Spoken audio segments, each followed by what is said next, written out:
Hardinge ব্রিজের ১০০ বছর পূর্তিতে রেলওয়ের বিশেষ ট্রেনে আন্তর্জাতিক প্রকৌশলীরা ব্রিজটি পরিদর্শন করেছেন। তারা বলেছেন, এমন একটি সেতুকে বিশ্ব ঐতিহ্যের অংশ করার জন্য এ পরিদর্শন। স্বাধীনতার স্মৃতি বিজড়িত ব্রিজটি রক্ষণাবেক্ষণের জন্য সরকারের প্রতি আহ্বান জানান প্রকৌশলীরা। রিপোর্টে আরও জানাচ্ছেন শফিকুল ইসলাম।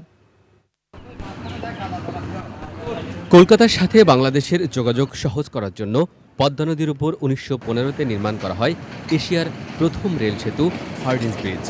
ব্রিজটির ১০০ বছর পূর্তিতে ঢাকায় আন্তর্জাতিক প্রকৌশলীদের ২ দিনের সম্মেলন শেষে ব্রিজটির পাশেই টেকনিক্যাল সেশনে অংশ নেন আন্তর্জাতিক প্রকৌশলীরা। পরিদর্শনে এসে ডক্টর জামিলুর রেজা চৌধুরী বলেন, বিশ্বে প্রযুক্তির কল্যাণে এখন চমকপ্রদ বিভিন্ন দৈর্ঘ্যের সেতু তৈরি হলেও গুণে মানে হার্ডিঞ্জ ব্রিজ কোনোভাবেই তার থেকে কম না। বিশ্ব ঐতিহ্য হতে পারে একটা ইঞ্জিনিয়ারিং, একটা তখনকার দিনে একটা ওয়ান্ডার বলা হতো যে এই নদীর উপরে এত লম্বা একটা সেতু, এই তার সাথে সাথে নদীকে যে শাসন করেছে, এসব মিলে হেরিটেজ হতে পারে।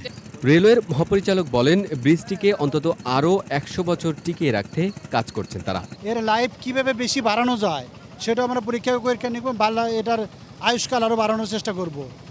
আন্তর্জাতিক প্রকৌশলীদের পরিদর্শন হার্ডিঞ্জ ব্রিজকে বিশ্বে আরও পরিচিত করতে সহায়তা করবে বলে মনে করেন আয়োজকরা। আমরা ভবিষ্যতে যে সমস্ত ব্রিজ তৈরি করব এবং বর্তমানে যে সমস্ত ব্রিজ আছে সেগুলোকে যদি রক্ষণাবেক্ষণ করব, তার জন্য যথোপযুক্ত প্রযুক্তি আহরণ, ধারণ এবং বিতরণের ব্যবস্থা নিতে হবে। ব্রিজটির ১০০ বছর পূর্তিতে একটি স্মারক টিকিট প্রকাশ করেছে বাংলাদেশ রেলওয়ে। সেই টিকিটেই ভ্রমণ করে পরিদর্শনে যান আন্তর্জাতিক প্রকৌশলীরা।